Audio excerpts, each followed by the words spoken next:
Come on, man. I'm trying to keep you fucking hot. I'm trying to keep you cool. Shit. I'm tired, man. Here. Have a treat. There you go, man. Have a treat. Hey, what's going on?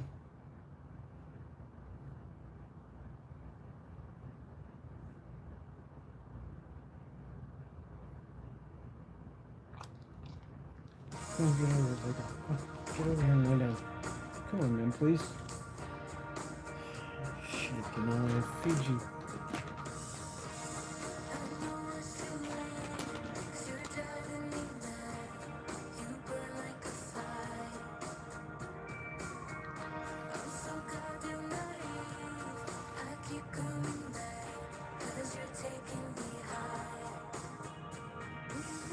Hey, what's going on?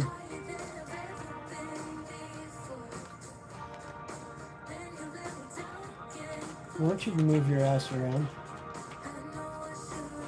Here, come on. Stick your face over here. Come on. I'm really not interested in playing your games. Move it. You want treats? You can get over here.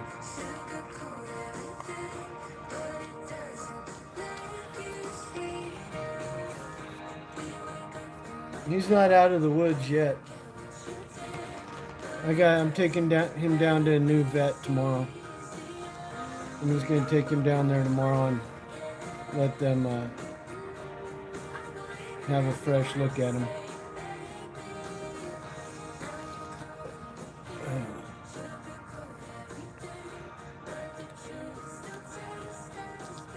Spirit, everybody wants to see you, man. There you are. There's a guy. Look at that. There he is. He's still eating treats. Nope, he's right there.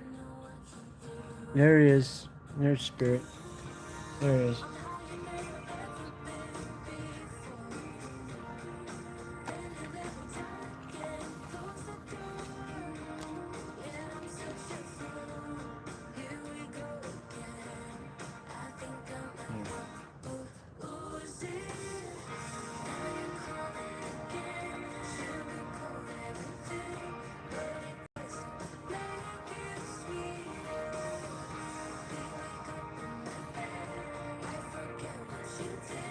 Yeah,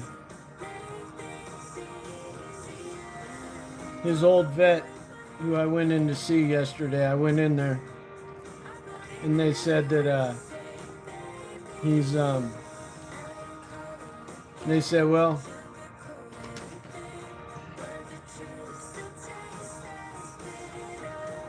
they said, oh, it's good news he doesn't have cancer.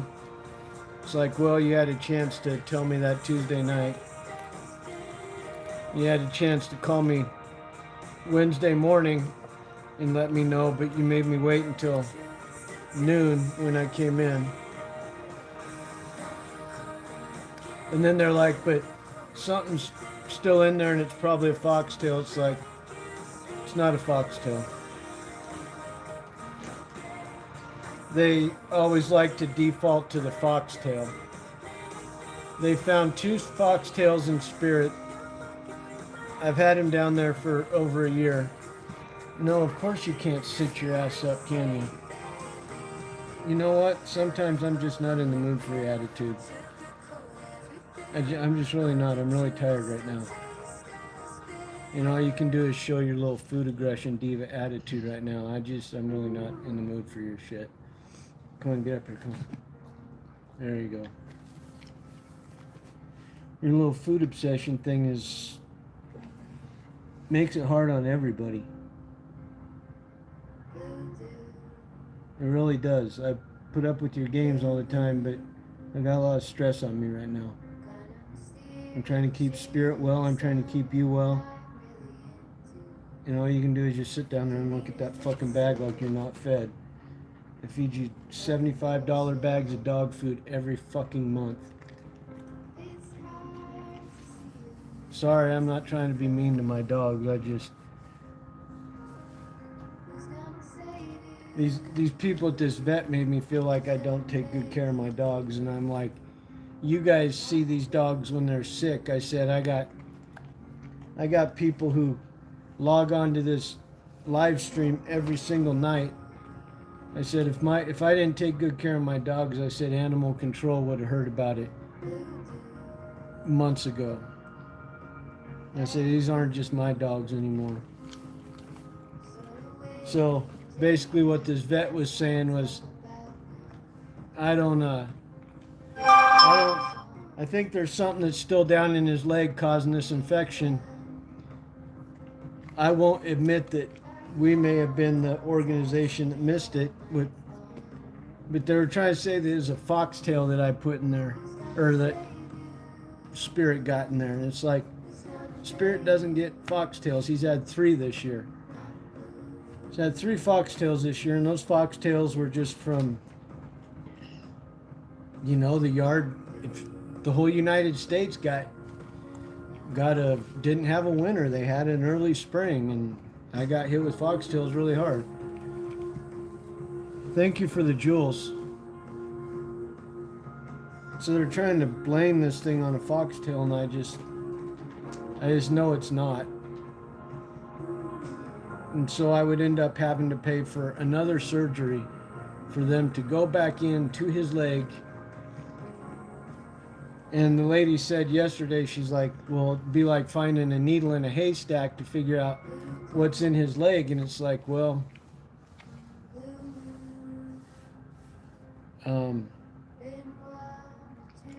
I think I need to find somebody else who I can have confidence in. And then as I was leaving, I was like, hey, look, I gotta go uptown. I have a meeting uptown right after this. Because the lady's like, she gives me a dog that has an open wound. And she's like, you got to keep his face away from it. He can't lick it, this, that, and the other thing. And I'm like, look, I got to run uptown right away after this. I have a meeting I have to go to. Can you put a Band-Aid on it for me? And she's like, yeah, that's going to be $30. It's like, you know what? If I wasn't done with you guys before, I'm done with you now. I am done with you now. I've spent thousands of dollars at your organization in the last 3 months on things that I shouldn't have had to spend money on. And now you want to charge me $30 for a Band-Aid. Okay, well, here's your $30. I consider myself an investor in a business. When I go into a business, I go all in on a business. I'm very loyal to them. And $30 for a Band-Aid. Okay, well, whatever money I was going to spend in the future on Denali and Spirit's healthcare, you just lost it. And you lost somebody who was tried to be very loyal and faithful to your business. But I'm going to give you guys a tip. And I'm going to make a video on this, because I don't think a lot of people understand what I'm about to say. But veterinary clinics now, when you go into the office with your animal, a lot of them are beginning to use software that is a dictation software. Hi, Rosie.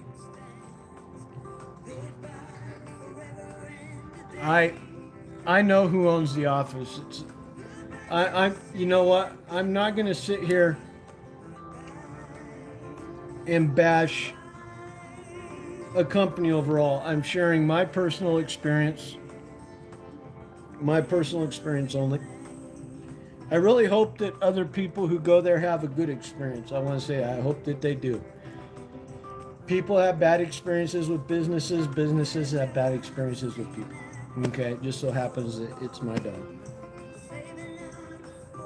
They have let's just get this out of the way. They have a decent rating out on Google reviews. So, maybe this just wasn't a good fit for all of us.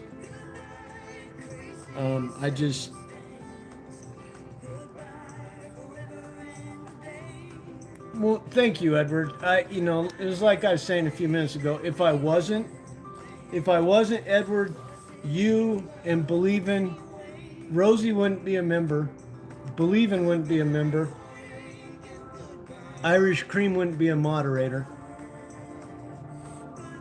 I wouldn't have been able to do live streams for the past 10 months where you guys watch me interact with my animals sometimes an hour a night. Other people come in here when I do a sleep stream, they watch me groom Denali. And if I wasn't a good owner, animal control in this town would have heard about it months ago. So, I take into account, because I did troubleshooting. Okay, a vet is a troubleshooter. Okay, I've done troubleshooting longer than this doctor's been alive. Okay, I've done troubleshooting since the 80s on complex networks, on whatever. Number one, a boss taught me something early on that I'll always remember. He said, no matter what you're doing, there she is, Simple Girl's in the house. It's always good to see Simple Girl. Never get a chance to talk to Simple Girl. So when she does come in, it's always nice to see her. She emailed me once after that. Never heard from her again, so. But anyways, this boss taught me something. He's like, everyone's your customer. Your fellow employees are your customers. Everybody's your customer. And so,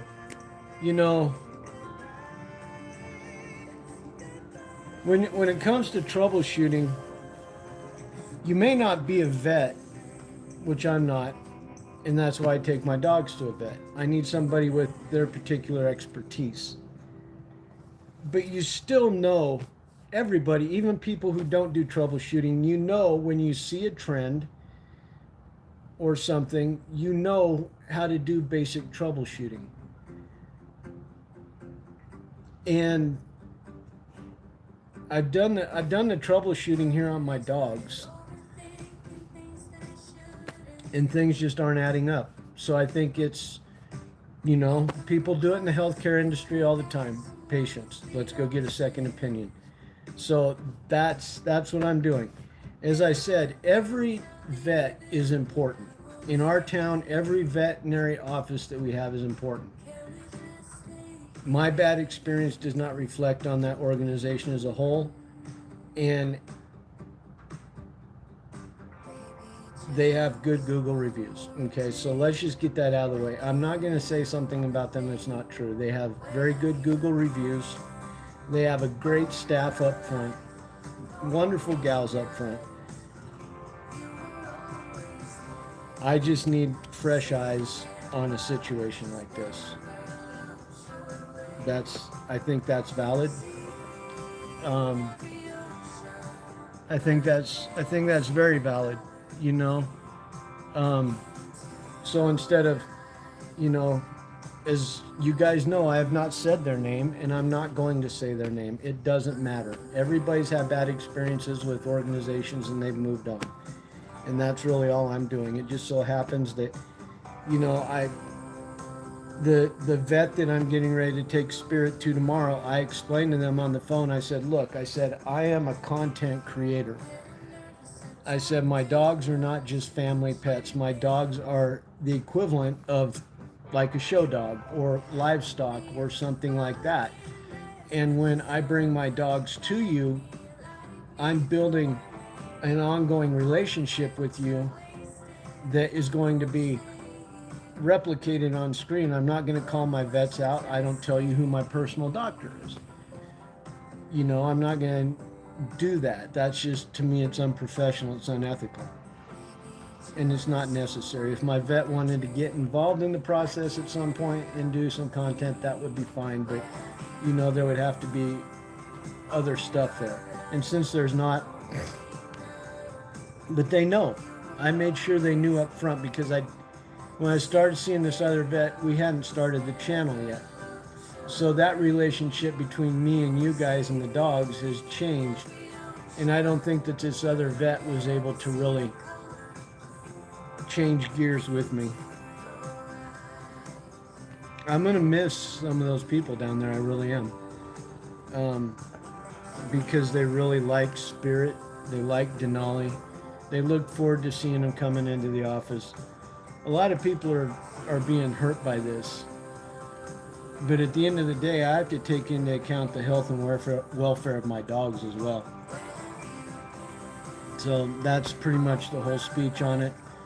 And you know, you guys have always said, and I appreciate it, that I'm a good dog owner. That makes me feel good. You know, it's kind of fun when we get the Karens and the Darrens who come into our little family group, and I get to make a video like I did the other night, you know, showing the dogs playing around. That little music video, that was fun because I made that for you all. I made that video when the dogs and I are playing around the living room. I made that for Edward. Edward, I made that Van Halen jump for you, and you didn't even comment on it. I mean, everybody, Irish Cream, get rid of Edward. Edward needs to go. Edward you know, it's his time. Edward's been here long enough. I go out and make a damn 1 minute long video for Edward with Van Halen because he likes rock and roll, and Edward don't even watch the damn video. You ain't sorry, man. Don't try to sit there and pull that bullshit over on me. You ain't sorry. Come on, everybody, just get on Edward. Just hammer on him. Edward, Dave made the video for you. You didn't even go watch the damn video. I try to take care of the subscribers first. So long, Edward. Bye, Edward. We'll see you later. There you go. See, Irish Cream just got on your ass, Edward. You are in trouble. I'm serious, too, man. Edward... Oh, who's that? Believing. Thank you. Thank you. You're a sweetheart. You know, Edward came in here in the beginning, and I'm like, man, when I started subscribing that music service back in December, I'm like, what kind of music would you like to hear? And Edward's like, well, I like rock and roll. I'm like, okay, I got to go out, got to find some rock and roll. So I finally found some rock and roll, put a playlist together. Edward never shows up. Of course, Edward never shows up. I love giving Edward shit. So Edward never shows up for the live streams when I'm playing the rock and roll, of course. And it's some good rock and roll music. You guys hear these playlists. These are really good songs. So when I saw that YouTube was gonna start allowing us to use, you know, mainstream music, I was laughing my ass off to myself because I said, I am gonna go make Edward... You, man, don't even start with me, Edward. I said, I'm going to go make this video, a minute-long video with Van Halen music, and Edward ain't going to watch the damn thing. I know he's not. He'll watch every video. Oh, Denali's sweet kisses. Oh, there's my sweet Prince Denali, and I'll go make this bomb-ass video for Edward. Did you even see that? Did you even see that video, Edward? The Van Halen jump video, did you even see that? Oh yeah, see, everybody see it. He pulls this shit on me all the time. I'll be like, I'm gonna make an Edward video. I didn't think you did. At least you're honest, man. At least you're honest. It's a minute-long video. I was like, Van Halen, man. I mean, gosh, who else did they have out there? I made a Shinedown video. Yeah, I know, Edward. You should be sitting there. Yeah, I know. Edward's awesome, isn't he? Dad, did you see it? Did you see Spirit yet, Edward? Spirit, say hi to Edward. Say hi to Edward. Get your big old head up there. See? There you are.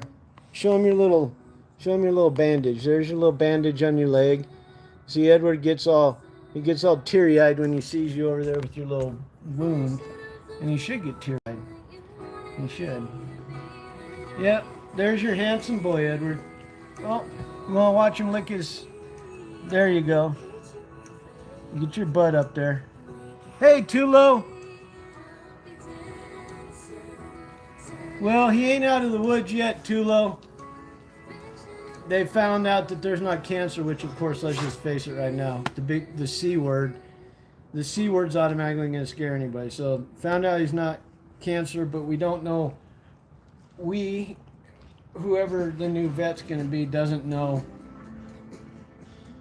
who or what's causing that infection in there. And you know, I'll tell you something. I want to. I'll show you guys in another video. I'll make a video, but if you're a dog owner, my suggestion to you would be to always have, and I'll link it in a video, and I won't put like an affiliate link or anything in there. But one of the people who comments on the videos, I don't know who she is. She's a real saint. She's a wonderful person. Get a tube of silver honey. Where's your silver honey? I don't even know where your silver honey is at. If you're a pet owner, get a tube of silver honey and keep it on hand, because that is going to save you. It's going to save your ass sometime. If your dog gets an infection on its foot or whatever and you can't get him into the vet right away, have a tube of silver honey on hand. It's really good stuff. It's Manuka honey mixed with silver.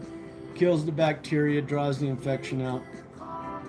And so I would highly encourage you all to do that. It saved my ass. It saves Spirit's ass. It's nice to be able to put it on there, because if you're not able to get them into the vet and you're afraid that there's infection in there, it's going to put like a healing salve over the top of that, and it's got that powerful honey, and it's got that antibacterial silver in it. I don't know if you guys know this.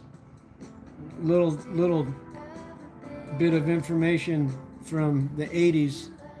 They called it silverware because silverware used to be made out of silver, because silver is sterile, it's antibacterial.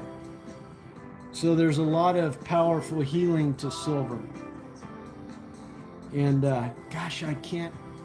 Denali, we turn this thing off. Hold on, everybody. Oh, jeez, Edward, and your Denali's so tired. You're just fat. You are. You're just a fat pig. Just a fat pig. Denali's so tired. Here, this for you. Here, this is for you. There. Now Edward will be happy.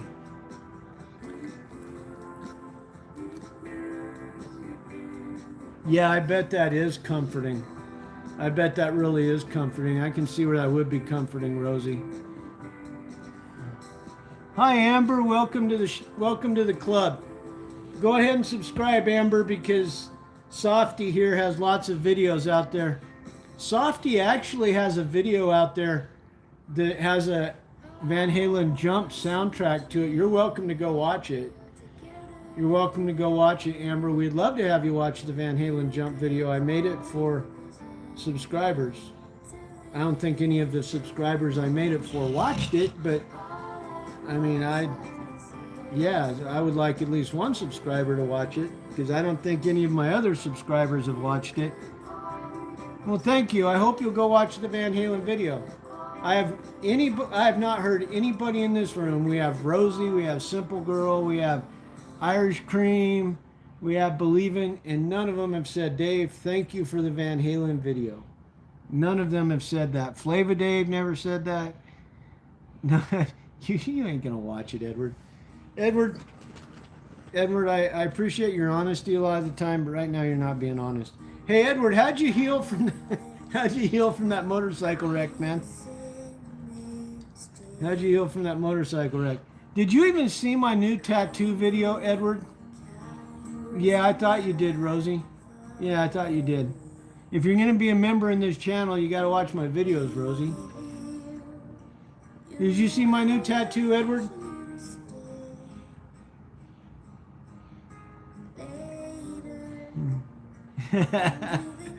we love dogs here too, and we love good people. We love good conversation. As you see, I'm giving the members and the subscribers a bunch of crap here, but we all really love each other. We have a really good time. Edward, man. At least Edward's an honest, you know. Edward used to come in, he'd watch every single damn video. Too low.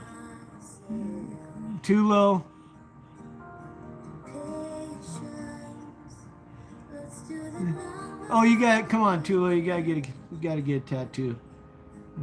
Simple Girl's she's gonna get herself a tattoo done. I know Irish Cream's got a couple tattoos. Y'all are amazing. You'll have to start showing off your tattoos and stuff. Oh, Denali, what do you got sticking in that belly of yours? Oh, that's one of your... I don't think so. Your dog's getting jealous. Your dog's getting jealous. See, Denali?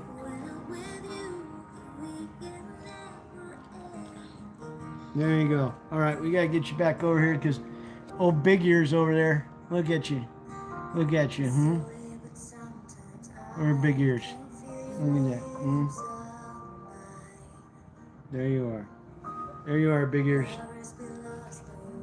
Come on, get up here and say hi to everybody.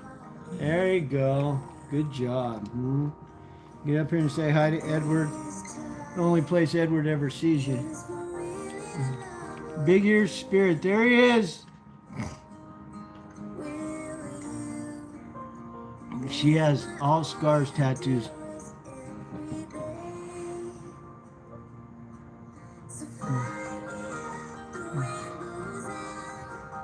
You know what, Tulo? If you knew the amount of money that I sent to rescues, you don't. You don't. You don't know what I do for rescues.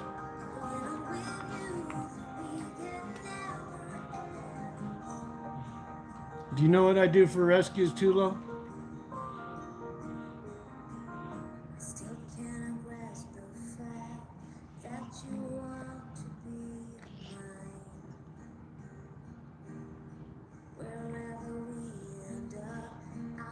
You don't know what I do for rescues. You don't know what I do for rescues. If I go down and spend a little money on a tattoo, I'm not going to tell you how much money. I'm not going to tell you how much money, Tulo. But when that Miranda's rescue thing came out, I supported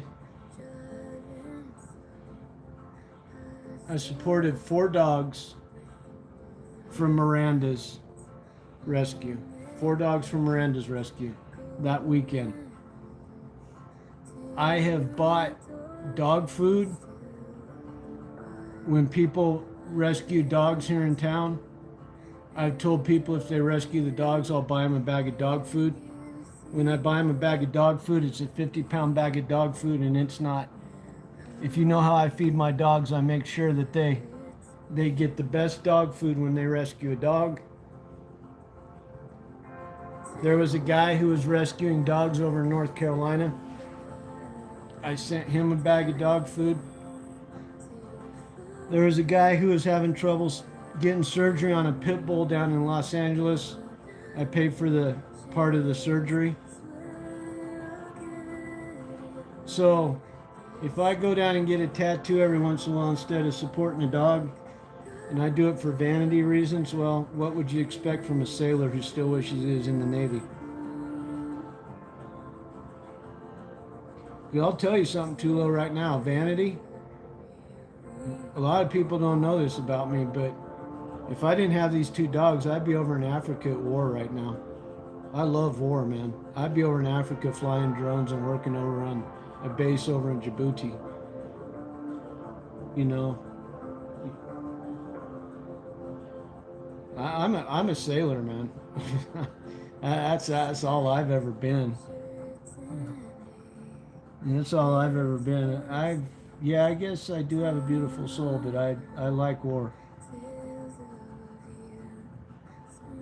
I sleep good when I'm over there.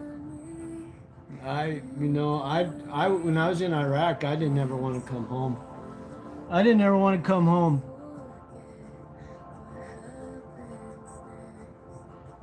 Yeah, you know what? I'd like peace on earth, but that doesn't mean I don't like going to war. I always found it to be home, you know. I joined the Navy when I was 17, 13 days after high school. When I went to Iraq, I'm like, this is great, man. I don't want to leave. I didn't want to leave, and you know what? All the guys that you hear over here who talk about, you know, being in combat and stuff, and that, you know, they were mad about, you know, what happened in Iraq. Let me tell you something. There was 100,000 guys when I was in Iraq who were in the military. and there were 200,000 contractors. And those 200,000 contractors, the ones who were Americans, they were doing 5, 6, 7. You know, I know guys who went over shortly after the Twin Towers, and they didn't come home until right before Afghanistan fell. They were over there 20 years. And they were contractors. They could have quit their job at any time. They were not enlisted in the military. They were mercenaries. They called us contractors, but we were mercenaries. We were over there for the money. You know, you guys are getting to see another side of me that you guys have never seen before. I appreciate you thinking that I'm a good guy, but I'll tell you something right now. I did not go to Iraq. I went to Iraq for my country, but I wouldn't have gone to Iraq unless they paid me a lot of money. I wouldn't have. They called me back and they're like, after I came back, they called me back and they're like, hey, you want to go back? I said, not for the money that you're going to offer me. I said, I'll go back for more money. But I said, you know, I did my time in the military. I did my 6 years. But when I went back, I went back for the money. Iraq was a gold mine. It was a gold mine for the companies, and it was a gold mine for the contractors who were over there. And there were 200,000 of them. Hey, Metal Gear, yeah, Spirit's doing good. I just, you know, I appreciate you guys thinking I'm a good guy, and I do my best to be a good guy. I do my best to do all that. But 2 years ago, after my mom died, I was going to go back to Africa. I was going to go back there and fly drones. The only reason I didn't go back is I didn't have the certifications on the right drone. And I didn't have a pilot's license, and that's what they were wanting.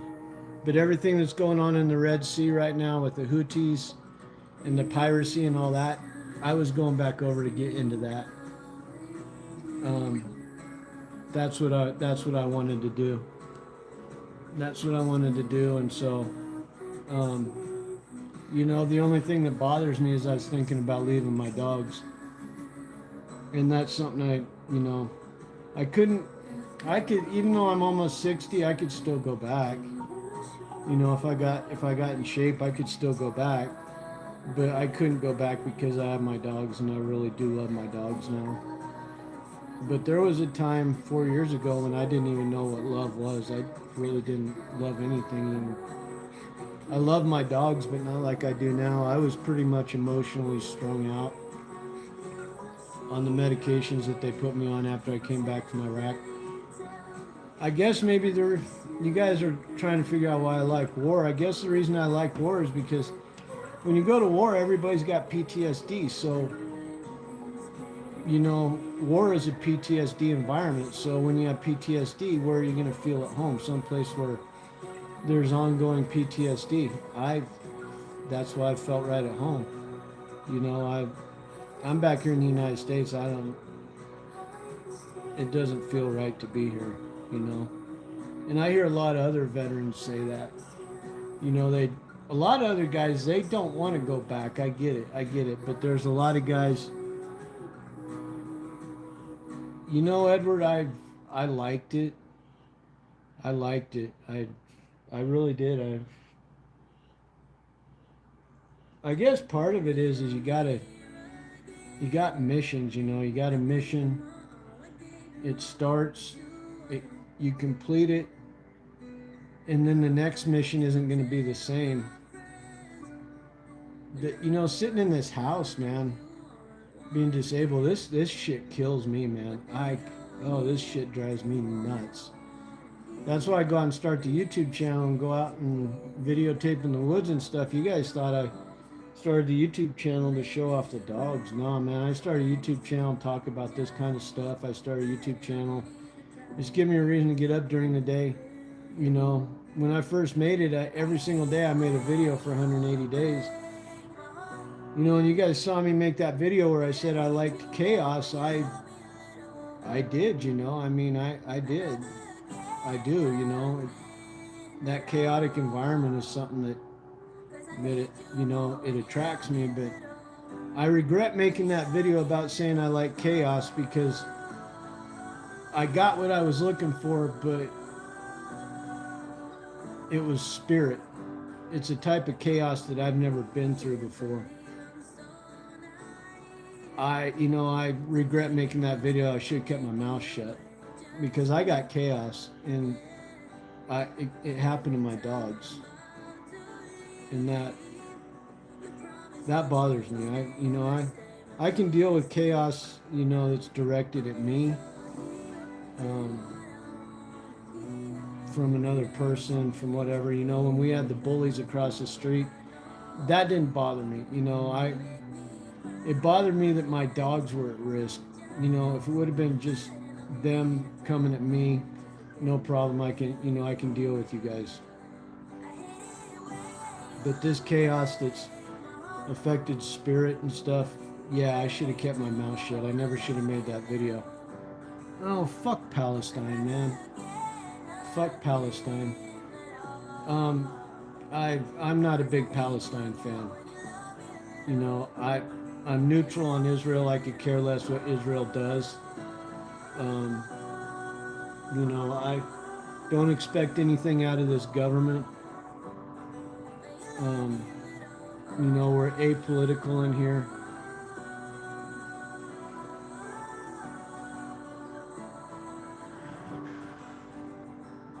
Oh yeah, that's okay. I mean, if this guy comes in here and says free Palestine, I'm going to say fuck Palestine.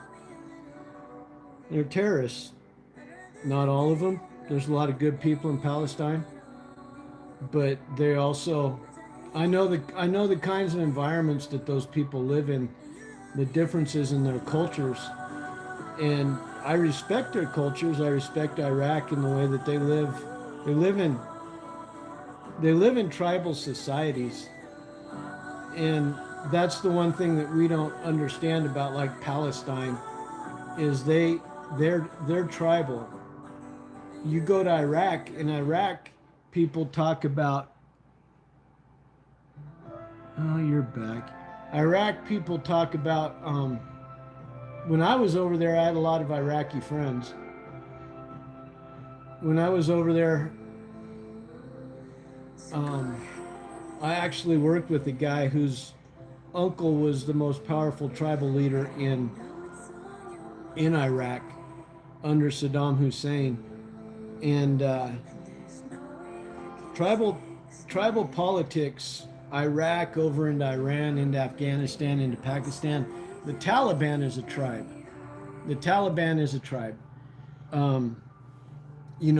They even talk about up in Pakistan, the tribal areas.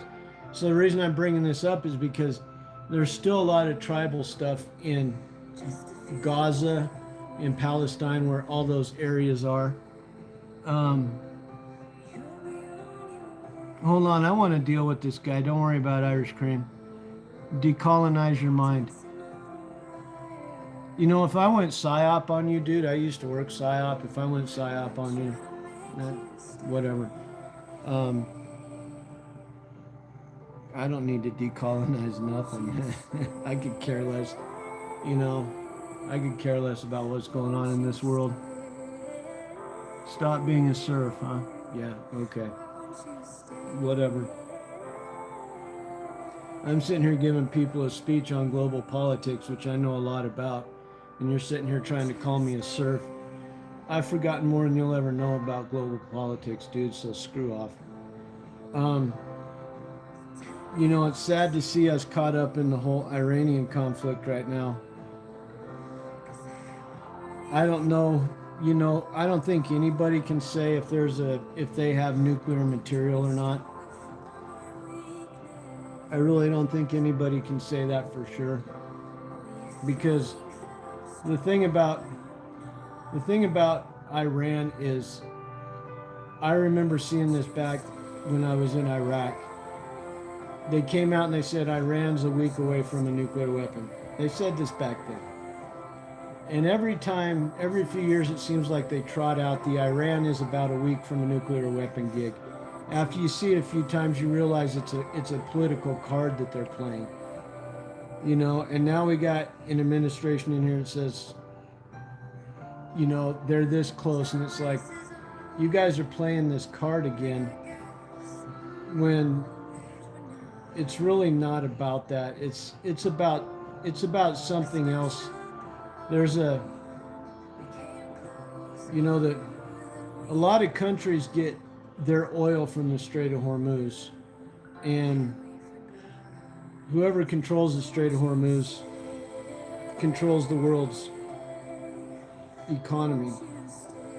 And so it really is a power grab between China and the United States and Russia over the Strait of Hormuz. This has nothing to do with Iran. The same thing with Venezuela.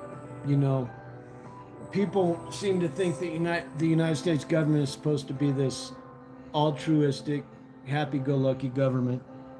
That's not what governments are. Governments have not been that way for the last 5,000 years, and they're not going to be that way in the future. Governments are power-hungry entities, and they are ultimately going to seek control, and that's what's going on over in Iran right now. And so, being a, whatever you say, a serf or whatever you think it is, I don't have a dog in that fight, man. I don't have a dog in that fight. The reason I don't have a dog in that fight is it doesn't matter what I say. It's not going to change the outcome over there. But I'll tell you something. The way it's going down over there, let me see if I can put this into perspective for you guys, those who are listening. Oh, shut up. Okay, Irish Cream, get rid of him. So the island of Taiwan that China wants back makes the majority of our chips for our cell phones, for our fighter jets, for our defense industry, for our banks, for our telecommunications. We're tied to Taiwan very deeply. China says that they want Taiwan back. As I said, the majority of the world gets their oil from the Strait of Hormuz, including China. China gets 85% of its oil from the Strait of Hormuz. If the United States can go in and control the Strait of Hormuz, if China invades Taiwan, we have a treaty that we have to come in and defend Taiwan. China has a lot of powerful weaponry that if we were to defend Taiwan and go to war with China, we've lost about a dozen people in this war with Iran. Okay? I'll say this right now. That's a terrible thing. I'm sorry that those people have died. That's a dozen. Oh, since February 28th until now, we've lost a dozen. If we were to have to defend Taiwan, we would lose in the first day an aircraft carrier. That's 7,000 people in one day. That doesn't count the escort ships. That doesn't count the air bases that would be taken out. That's just one aircraft carrier, 7,000 people in one day. In 20 years, we lost 50,000 people in Vietnam. So do the math there. If we control the Strait of Hormuz, where China gets 85% of its oil, China does not have now the oil that they need to support an invasion of Taiwan. You guys get the picture now? It's not about nuclear weapons. It's not about nuclear weapons. And we got this whole thing going on, where everybody's like, Netanyahu, Israel runs the United States. Have you guys ever heard of NATO? Have you guys ever heard of NATO? NATO, we have connections and relationships with countries all over the world. Israel is just one of them.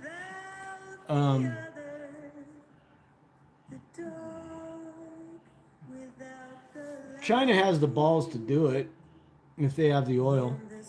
China has the balls to do it. I respectfully disagree with you, John Deere. And by the way, everybody, John Deere's new. He's been in the channel a few days. Good to see you back, John Deere. I respectfully disagree with that. China would make a move on Taiwan in a second. They just realized that the blowback to their economy, the blowback to their oil supply, that's why so if you want to say that China doesn't have the balls to do it for those reasons, yeah, you're right. China doesn't have the balls to do it. But because they know that Trump has gone in and he's taken the Strait of Hormuz. If somebody else was in office, China would make that move just like Russia made the move on Ukraine.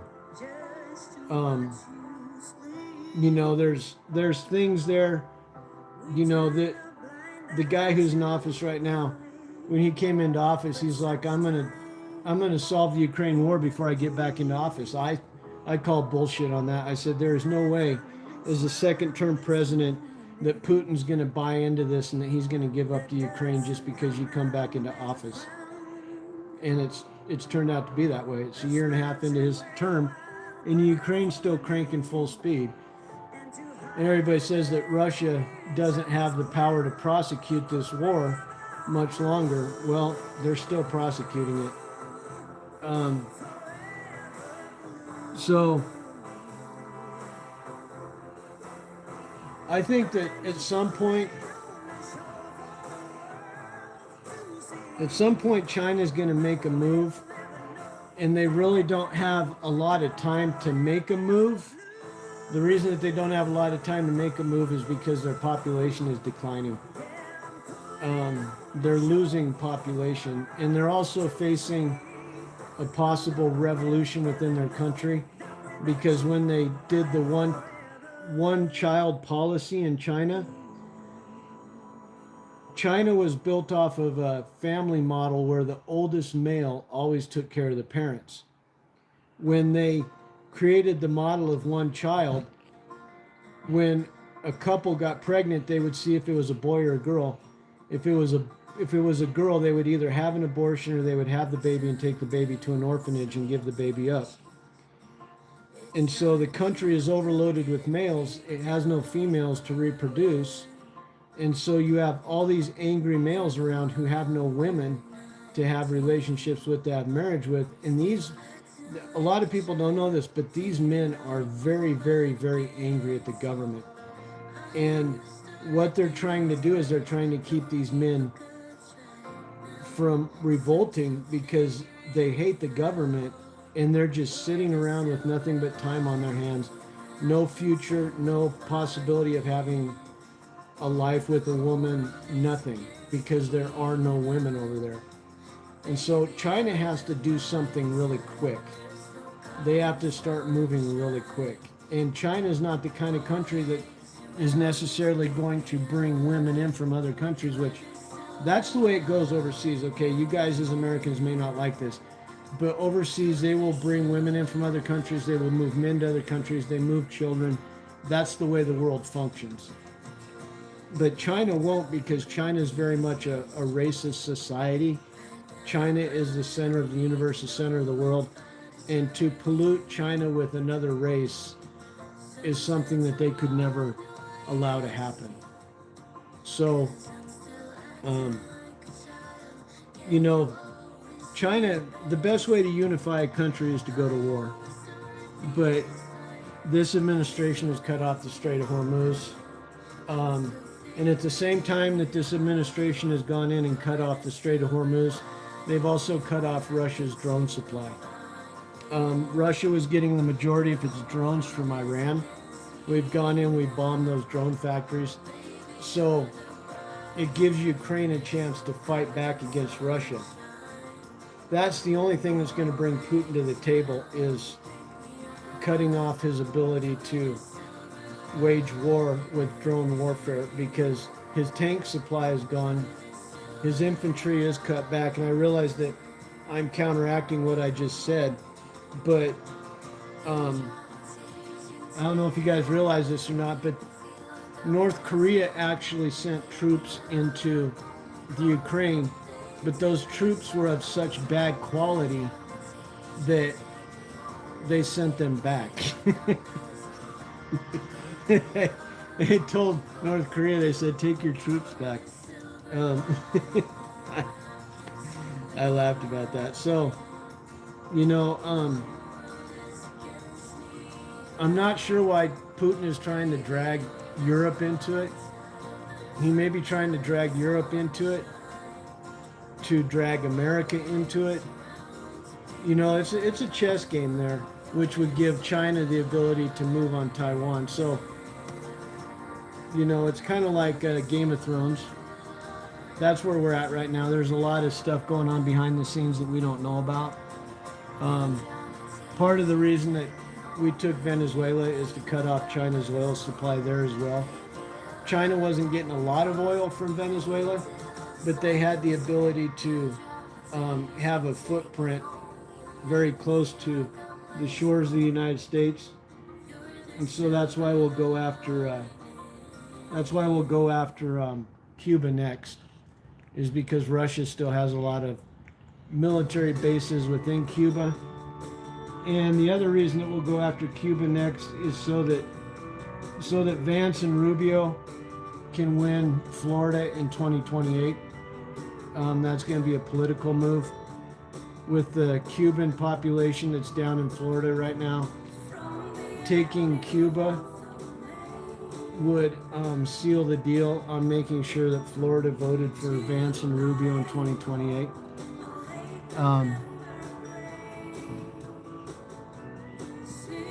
Yeah, pretty much Ukraine's already making the move. Ukraine's going after their oil supply with drones. You know, Ukraine's penetrated their airspace into Moscow. Ukraine's actually penetrated their airspace. Plus, they're going after Russian ships in the Black Sea, etc. Oh, Spirit, come here. John Deere wants to see you. There he is. There he is, John Deere. Spirit, get your face up here. Watch this, John Deere.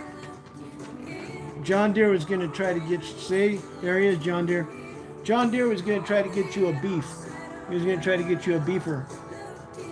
That was very nice of him, even though... Oh, Spirit, I got a fart, man. Hold on, everybody. I should mute the microphone. There you go. Oops. I'll get that one for you later, Spirit. There you go. There we go. I think we're going to take off in a few minutes, guys. I am so tired. And I just sat here and gave everybody a lecture on international relations. I don't know why I did that, Denali. I probably bored the living shit out of him. I probably did. I don't know. We gotta get your yard done this week. All right, everybody. We're gonna take off. We'll see y'all later. Love you, Irish.